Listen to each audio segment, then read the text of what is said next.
ની અસર share market ઉપર પણ જોવા મળી રહી છે। શેર માર્કેટ એ પરિણામો જે 5 રાજ્યના અત્યારના જોવા મળી રહ્યા છે તેમાં 800 થી વધુ ઉછાળાના સાથે વધારો જે માર્કેટનો વધારો જોવા મળી રહ્યો છે। એક્સેપ્ટ કરતું હોય માર્કેટ તે રીતનું જોવા મળી રહ્યું છે। નિફ્ટીમાં 200 થી વધુ પોઈન્ટનો ઉછાળો હાલમાં જોવા મળી રહ્યો છે। પરિણામોની અસર શેર માર્કેટ પર જોવા મળી રહી છે।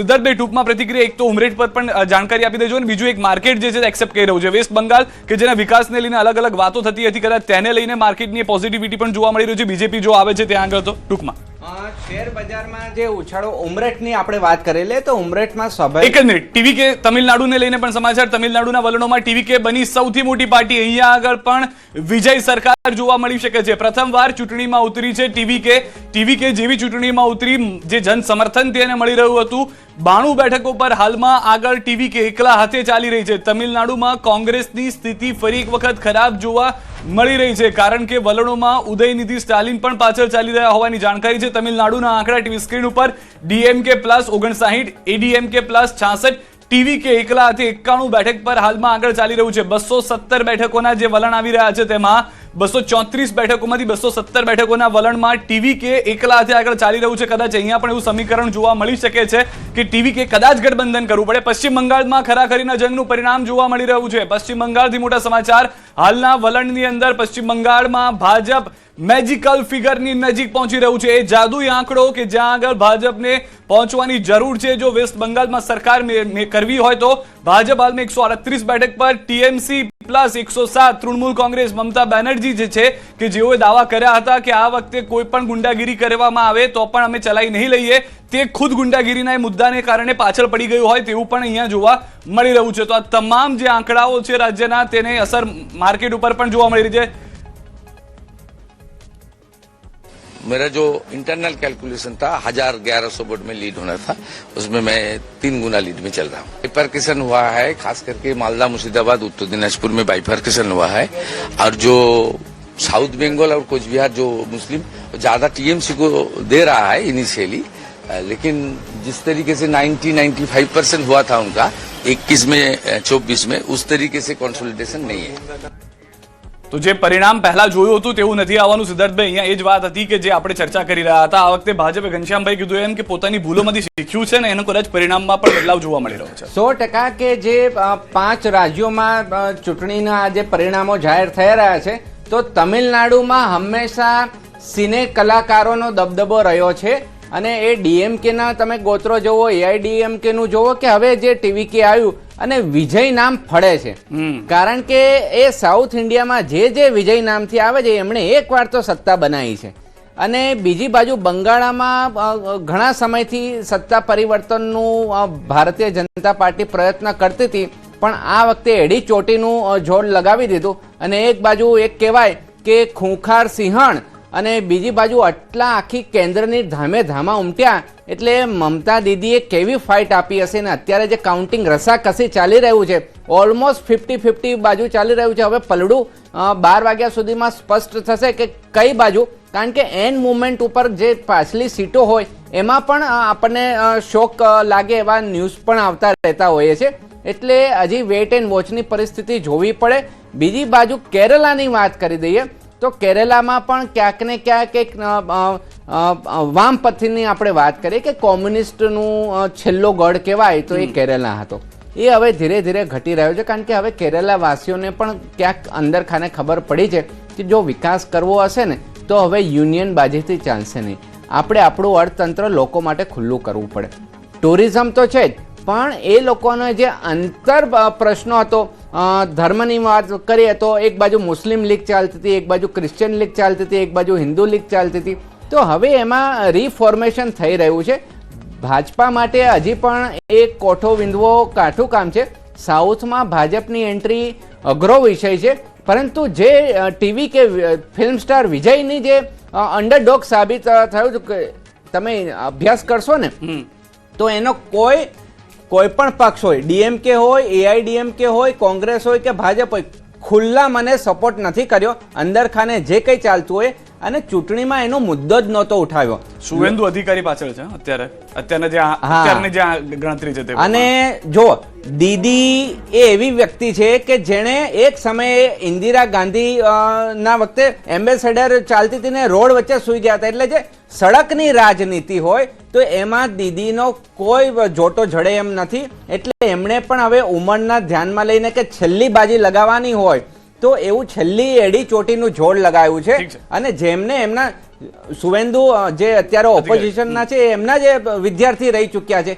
એટલે બાપ બાપ હોતા હે, બેટા બેટા હોતા હે. જી, અત્યારના જે આંકડાઓ પણ જોવા મળી રહ્યા છે, વેસ્ટ બંગાળથી જે આંકડાઓ આવી રહ્યા છે તે ખૂબ જ મહત્વના તે માટે પણ છે, કારણ કે લીડ મોટી મળી રહી છે, લીડ આગળ પણ વધી રહી છે, એ યથાવત રહે જરૂરી છે. જે રીતે સિદ્ધાર્થભાઈએ પણ હાલમાં કહ્યું હતું, મમતા બેનર્જી હાલના મુખ્યમંત્રી ચોથી વખત શપથ લેશે કે નહીં એ સવાલ છે, પરંતુ તેઓ ખુદની બેઠક પરથી આગળ ચાલી રહ્યા છે. એ સૌથી મોટી વાત છે કે તમિલનાડુમાં મોટા ઉલટફેરને લઈને પણ જાણકારી મળી રહી છે. તમિલનાડુથી હવે સમાચાર કે પરિણામને લઈને ઉલટફેર જોવા મળી રહ્યો છે. તમિલનાડુની અંદર મોટા ઉલટફેર, અભિનેતા વિજયની પાર્ટી ટીવીકે 100 ની નજીક પહોંચી ગઈ છે. 100 બેઠકોની નજીક હાલમાં જોવા મળી રહી છે.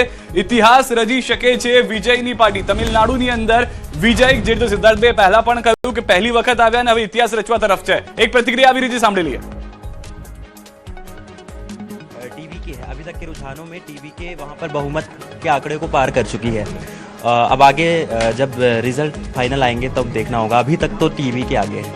तो ये तो जो एग्जिट पोल्स में नतीजे दिखाए गए थे उसका जस्ट अपोजिट यहाँ पर देखने को मिल रहा है. डीएमके को बढ़त मिलती हुई दिखाई गई थी, पर यहाँ पर तलपति विजय की जो पार्टी है टीवी के, वो यहाँ पे बढ़त में दिख रही है मुझे.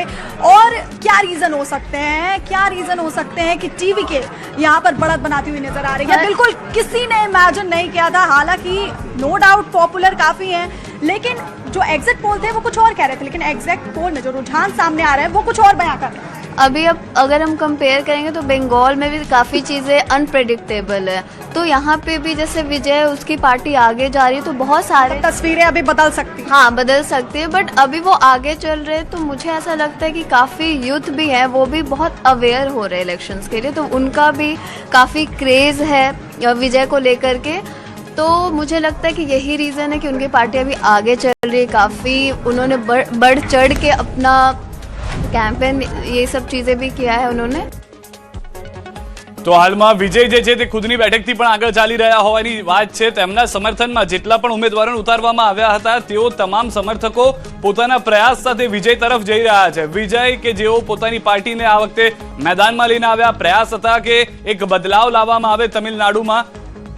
અમારી સાથે મુખ્ય પ્રવક્તા ખુદ ભાજપમાંથી અનિલભાઈ પણ જોડાઈ ગયા છે. અનિલભાઈ, એક મોટી વાત જે પશ્ચિમ બંગાળથી અત્યારે જોવા મળી રહી છે, આની પહેલા ઘનશ્યામભાઈ સાથે પણ એ જ વાત કરતા હતા કે જૂના જે પરિણામો આવ્યા કદાચ થોડા સારા ના રહ્યા હતા પશ્ચિમ બંગાળના, પરંતુ ભાજપ એમાંથી શીખ્યું ને આ વખતે તેને રેપ્લિકેટ કરવામાં આવ્યા. એ બદલાવના આંકડાઓ અત્યારના વેસ્ટ બંગાળની અંદર જોવા મળી રહ્યા છે ભાજપ માટે. અનિલભાઈ, ચોક્કસ આ વખતની જે ચૂંટણી છે એ ભયમુક્ત ચૂંટણી થઈ છે અને ગઈ વખતે 2021માં પણ આ જ પ્રકારના પરિણામો આવે એ પ્રકારની સ્થિતિ હતી.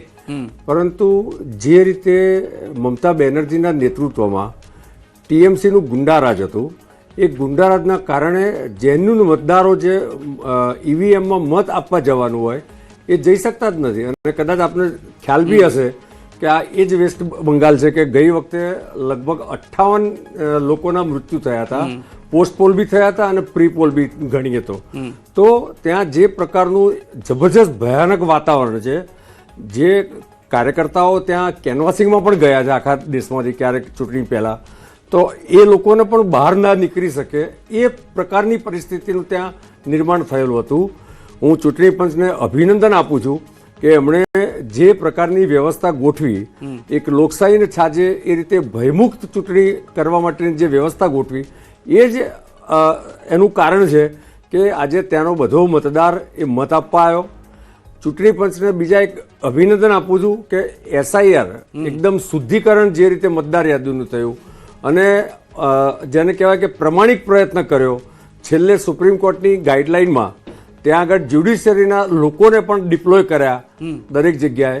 અને રોહિંગ્યા, ગેરકાયદેસર મતદાર, ડુપ્લિકેટ મતદાર, ડેથવાળા મતદાર, શિફ્ટેડ મતદાર, આ જે રીતે ત્યાં આગળ ઓછા થયા, એટલે ટીએમસીના જે નેટવર્ક હતું ભયાનક નેટવર્ક હતું અને જે ગુંડારાજના કારણે જે મત પેલા પડી જતા હતા, જે ગેરકાયદેસર મત હતા, એટલે કે વાસ્તવમાં જે મત નતા એવા મત સવારે 9:30-10 પહેલા ત્યાં આગળ પડી જતા હતા.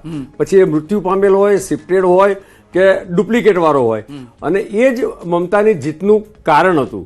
મને લાગે છે કે ઇતિહાસમાં, ભારત દેશના ઇતિહાસમાં આઝાદી પછી કોઈ એક આ પ્રકારે અત્યાચારી મુખ્યમંત્રી, હું કદાચ આ શબ્દ થોડો કડક લાગશે, પરંતુ મેં એના ઘણા બનાવો અને ઉદાહરણો 21માં પણ મેં સાંભળ્યા છે, ઇવન 24માં પણ સાંભળ્યા છે. અને જે રીતનું વાતાવરણ, ભયનું વાતાવરણ, કદાચ મારી રાજનીતિક જીવનમાં 45-50 વર્ષમાં આખા દેશમાં ક્યાંય આવું થયું હોય વાતાવરણ, એવું મેં ક્યાંય જોયું નથી. એવું વાતાવરણ હતું.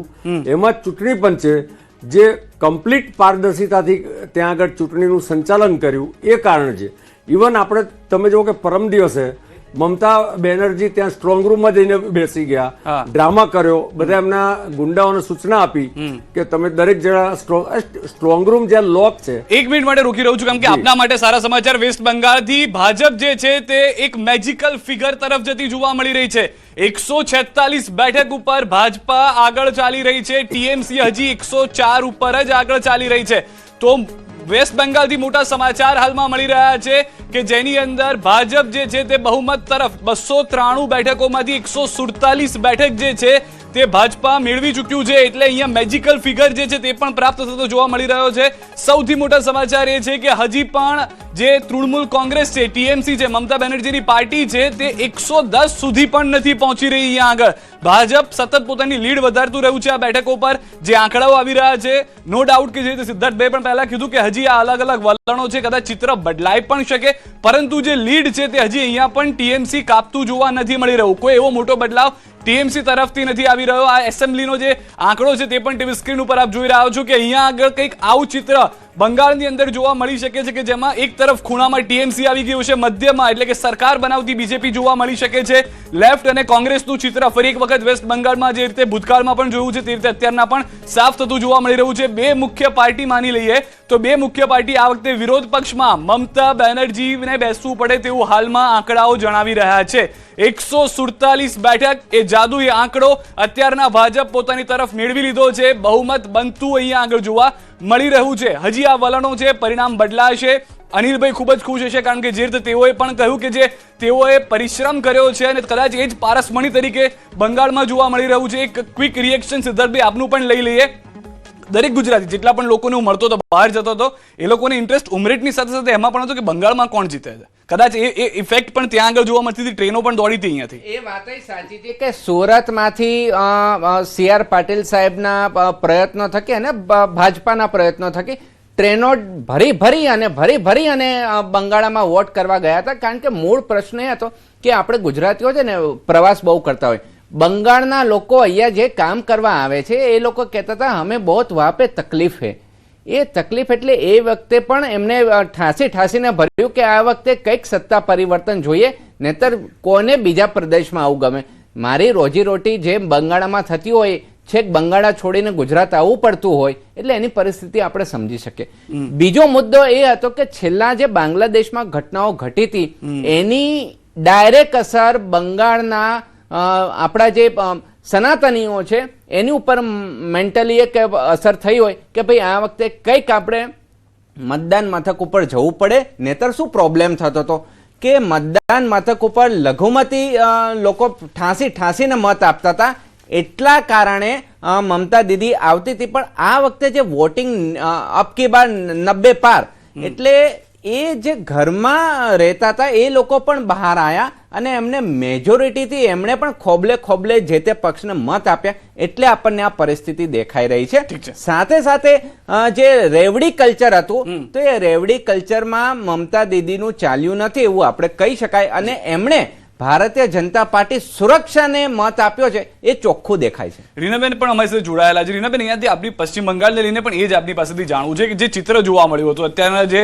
બીજેપીનો વાઘ છે 146 ચાલી રહ્યો છે આગળ, અને જે રીતની પરિસ્થિતિ પણ જોવા મળી રહી છે, મહિલાઓને પણ કેન્દ્રિત કરવામાં આવ્યા હતા, એ બધી ઇફેક્ટ પણ અહીંયા જોવા મળી. કેમ કે કેટલીક વાયરલ બાઇટ્સ આવી હતી કે જેઓ કહેતા હતા કે અમે હિન્દુ છીએ, અમે કેમ જય હિન્દ ના બોલીએ, અમારે કેમ જય શ્રી રામ ના બોલવું હોય. તો આ બધા મુદ્દા પણ બંગાળમાં અસર કરી ગયા લાગે છે તમને? બિલકુલ સાચી વાત છે. તમે જો કે હુમાયુ કબીરે તમે જુઓ કે મુર્શિદાબાદમાં તમે જો કે બાબરી બનાવવાનું એલાન કર્યું ત્યારનું તમે જુઓ કે એક પ્રકારનું કહી શકાય કે ક્યાંક હિન્દુત્વ વિશેનું એક વલણ એમનું વધ્યું હતું. ને ભાજપા તમે જુઓ કે હિન્દુત્વ લઈને જ અહીંયા આવી હતી.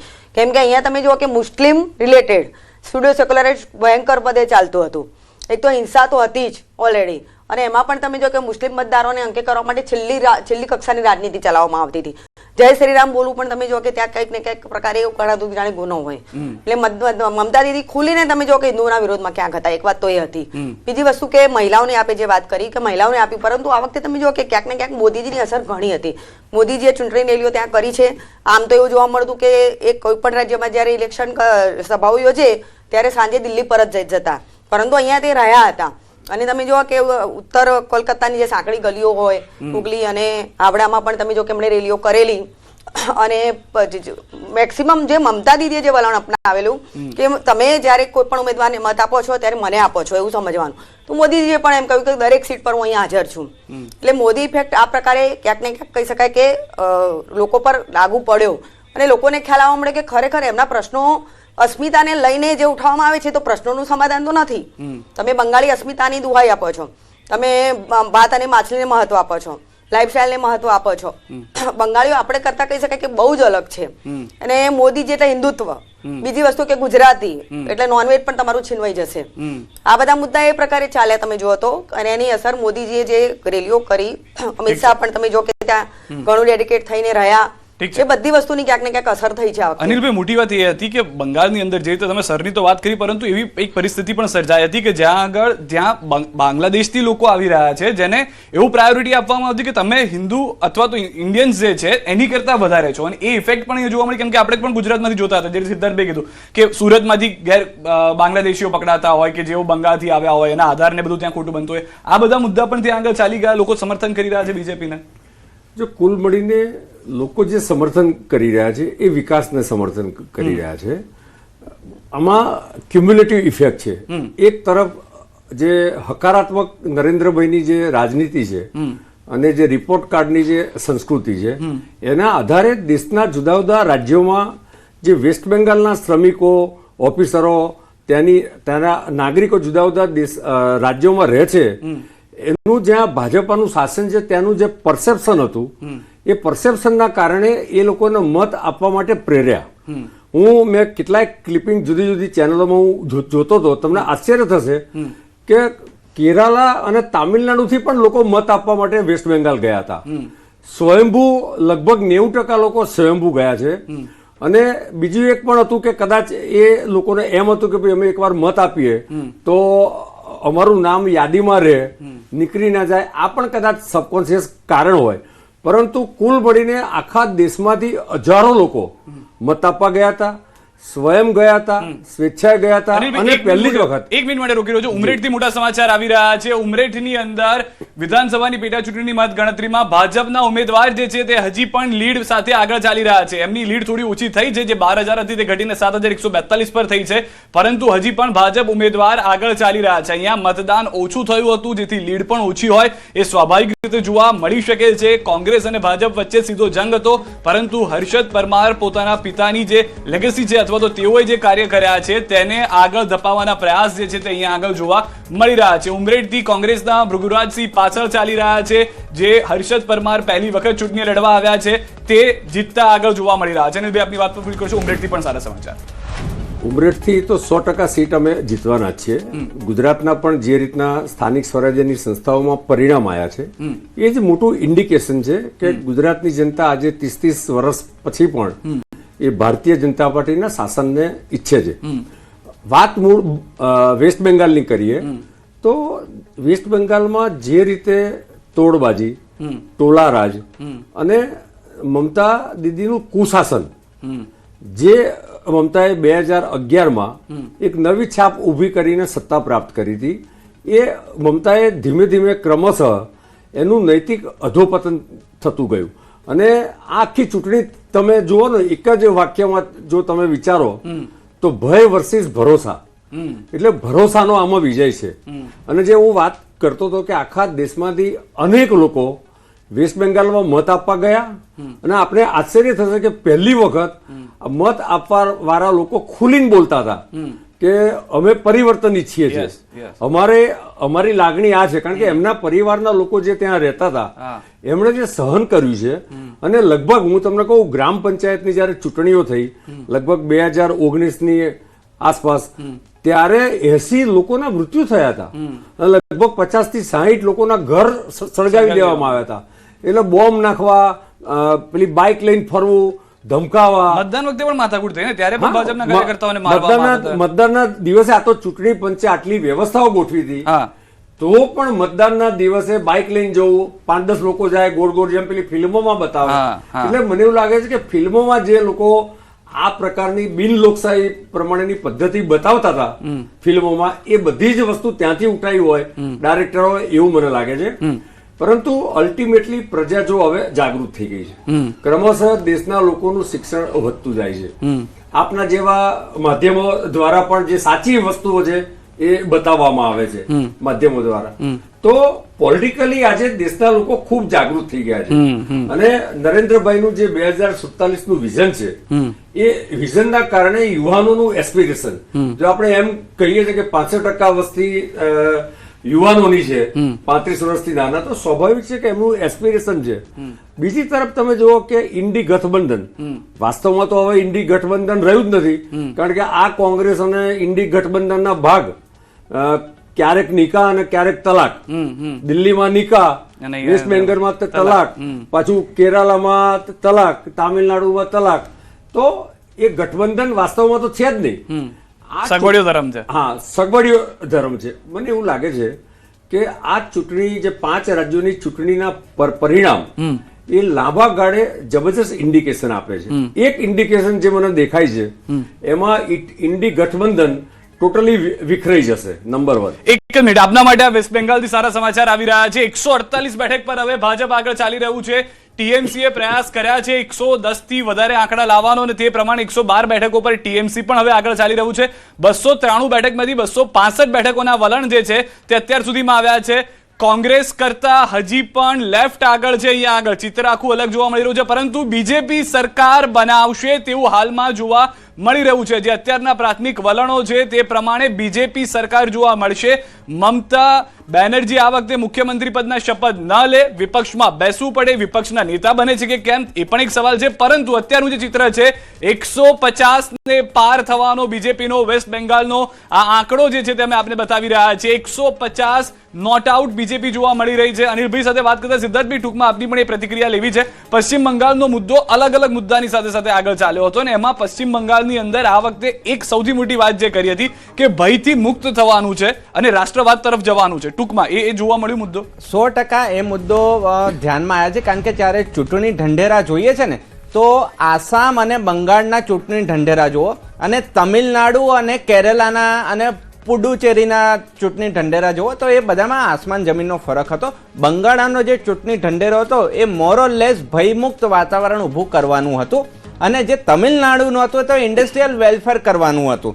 એટલે બંનેના ચૂંટણી ઢંઢેરામાંથી જ આપણને અંદાજો આવી જતો હતો કે આ વખતનું બંગાળા અને આસામનું વલણ ક્યાંક ને ક્યાંક જે ઘૂસણખોરીઓ છે, જે ડેમોગ્રાફી ચેન્જ થઈ રહી છે, એને કંટ્રોલ કરવા માટેનું ઓપનલી સ્ટેટમેન્ટ બધા પક્ષોએ આપ્યું હતું. અને ભાજપ હંમેશા રાષ્ટ્રવાદને મુદ્દો રાખીને જ આગળ આવતું હોય છે. અને જનમાનસમાં પણ એવું રહ્યું કે જે રીતે જો આપણે લઘુમતીમાં આવી જશું અથવા તો લઘુમતીવાળા આપણને સુપરસીડ કરશે, તો આપણું જે એક સમયનું સોનાર બાંગ્લા હતું એની અસ્મિતા ખોવાઈ ગઈ હતી. તો ફરી પાછું એ જે સોનાર બાંગ્લા અને બંગાળા તો રાજકારણ, ભારતીય રાજકારણનું કેન્દ્ર બિંદુ કહેવાતું હતું, અને વિદ્વાનો એ ધરતી ઉપરથી આવતા હતા. તો છેલ્લા 15-20 વર્ષમાં એને જે ઘસારો પડ્યો હતો, તો ક્યાંક ને ક્યાંક એ સોનાર બાંગ્લાની અસ્મિતા જીવતું કરવામાં મોદી સાહેબ સફળ રહ્યા છે. વધુ એક મહત્વના સમાચાર, જનતાના તો પરિણામ આવી રહ્યા છે, પરંતુ વિદ્યાર્થીઓના પરિણામને લઈને સમાચાર મળી રહ્યા છે. ધોરણ 12 નું પરિણામ જાહેર થઈ ગયું છે. ધોરણ 12 સાયન્સ અને સામાન્ય પ્રવાહનું પરિણામ, 12 સાયન્સનું પરિણામ 84.33% આવ્યું છે. જે સામાન્ય પ્રવાહનું પરિણામ છે તે 92.71% પરિણામ આવ્યું છે, કે જે પશ્ચિમ બંગાળમાં મતદાન થયું હતું તેટલું જ પરિણામ સામાન્ય પ્રવાહ ધોરણ 12 નું 92.71% જોવા મળી રહ્યું છે. સાયન્સનું પરિણામ પણ ઓવરઓલ આપ જુઓ તો સારું છે. 12મા ધોરણના વિદ્યાર્થીઓ 84.33% પરિણામ હાલમાં જોવા મળી રહ્યું છે. એક તરફ જનતા પોતાનું પરિણામ આપી રહ્યું છે અલગ અલગ રાજ્યની અંદર, બીજી તરફ જે છે તે વિદ્યાર્થીઓના પરિણામના આંકડાઓ પણ ખૂબ જ ગુજરાતની અંદર સરાહનીય અત્યારના જોવા મળી રહ્યા છે. મહત્વના સમાચાર પશ્ચિમ બંગાળથી હવે મળી રહ્યા છે. પશ્ચિમ બંગાળમાં જે આંકડો છે તે 150નો ભાજપ હાંસલ કરી ચૂક્યું, કારણ કે જે રીતના આગળ વધી રહ્યું છે 149 બેઠક પર ભાજપ આગળ જોવા મળી રહ્યું છે. 293 માંથી 266 બેઠકોના વલણ જે છે તે જોવા મળી રહ્યા છે. અને ગુજરાત હોય કે દેશના અન્ય કોઈ ખૂણા હોય, ભલે તમિલનાડુ કે આસામની અંદર પણ ચૂંટણી ચાલતી હતી, પોતાના રાજ્યની સાથે સાથે તમામ લોકોની નજર વેસ્ટ બંગાળ પર હતી કે આ વખતે વેસ્ટ બંગાળમાં શું થવાનું છે, શું આ વખતે વિકાસનો મુદ્દો જોવા મળી શકે છે. અનિલભાઈ પાસેથી પણ ટૂંકમાં પ્રતિક્રિયા. અનિલભાઈ, ઘણા લોકો જે આપણા વેપારીઓ પણ ત્યાં જતા હોય છે, તો બીજા લોકો સાથે મારી વાતચીત થતી હતી. આપને જણાવી દઈએ કે તમામ જે આંકડાઓ છે એક બાદ એક સામે આવી રહ્યા છે. અમારા સંવાદદાતા, અમારા સહયોગીઓ સતત જોડાયેલા છે કે જે સચોટ અને વિશ્વસનીય પરિણામ આપના સુધી પહોંચાડી રહ્યા છે. પરંતુ અહીંયા જે આંકડા સામે આવી રહ્યા છે તે ચોંકાવનારા છે. ક્યાંક જે સ્ટેટ છે ત્યાં કાંટાની ટક્કર જોવા મળી રહી છે. પશ્ચિમ બંગાળમાં અહીંયા અત્યારે બીજેપી આગળ છે. એ સિવાય જો વાત કરવામાં આવે તો આસામમાં પણ બીજેપીને અહીંયા સ્પષ્ટ બહુમતી મળી છે. નરેશભાઈ પાસે જઈએ. નરેશભાઈ, અહીંયા ગઠબંધનની વાત હતી, કારણ કે જો 5 રાજ્યની વિધાનસભા ચૂંટણીની વાત આવે તો અહીંયા ગઠબંધન સૌથી વધારે અસર કરતું હોય છે. શું લાગે છે, કોઈ પણ જે મેઇન પાર્ટી છે, બીજેપી હોય કે કોંગ્રેસ હોય, જો અન્ય પાર્ટી સાથે તેઓ ગઠબંધન કરે છે તો જી હજૂરી કરવાની જે ટેવ હોય કે જે પાર્ટીની આદત હોય એ ડૂબાડે છે? નહીં, ગઠબંધન મુખ્યત્વે શું હોય છે, બંને પક્ષોની મજબૂરી હોય છે. તમે જો ગઠબંધન કરવા માટેની બંનેની ગણતરી હોય છે, બંનેને સત્તા જ મેળવવી છે. તો માની લો કે કોઈ પાર્ટી છે, માની લો કે તમે તમિલનાડુની વાત કરો તો ત્યાં એઆઈડીએમકે જે છે એ ગઠબંધન ભાજપને સાથે શા માટે લેવા માંગે છે? એને ખબર છે કે એકલા હાથે લડી શકે એમ નથી. સેન્ટ્રલમાં બીજેપી છે અને બીજેપી આવશે તો એની યોજનાઓ, એનો ફાયદો, એનો ફોર્સ, એનો આપણને લાભ મળશે. તો ગઠબંધન હંમેશા તમે એ રીતે જુઓ કે બંનેની મજબૂરીની વાત છે. તો એમાં ક્યારેક એવું પણ બને કે નાના ભાઈને મોટાનો લાભ મળે ને મોટાને નાનાનો લાભ મળે. એ પરિણામો ઉપર આધાર રાખે છે. તમે જો કેરળની અંદર કોંગ્રેસને લાભ મળે છે, ડીએમકે સાથે કોંગ્રેસ જોડાયેલી છે તો ત્યાં એને લાભ મળે છે. ત્યાં એમને મુશ્કેલી નથી, એટલા માટે કે એમ કહી શકે ત્યાં અમારી સરકાર છે, કે ગઠબંધન સાથે છે એટલા માટે કહી શકે. એટલે અને સાઉથમાં તો ભાજપે એ પ્રાદેશિક પાર્ટી સાથે જોડાણ કરવું અત્યાર સુધી અનિવાર્ય બન્યું છે. જ્યાં સુધી વોટ શેર વધશે, ધીરે ધીરે એનો પ્રચાર પ્રસાર. એટલે જ પહેલા તો તમને આશ્ચર્ય થશે કે ભાજપને ઉત્તર ભારતની પાર્ટી તરીકે ઓળખવામાં આવતી હતી. દક્ષિણમાં ક્યાંય તમને પોસ્ટર ન જોવા મળે. હું પોતે 15 વર્ષ સુધી સાઉથમાં રહ્યો છું, હૈદરાબાદમાં રહ્યો છું. મેં આ બધી કેટલી બધી ઇલેક્શન જોઈ છે. આ કેસીઆર નું ઇલેક્શન જોયું છે, ચંદ્રાબાબુનું જોયું છે, બરોબર. એ બધી ખબર છે. તેલંગાના, આંધ્ર બેને જુદા પડતા જોયા છે, 2 સ્ટેટ બનેલા જોયેલા છે મેં. તો એ સ્થિતિમાં ત્યાંનો જે પ્રાદેશિક વાત છે એ તમે મિટાવી શકો એમ નથી. બીજું એક એ છે કે આખા દેશમાં કોઈ પણ મોટી ઘટના બને ને તો એની અસર બાકીના બધા ઉત્તર ભારતમાં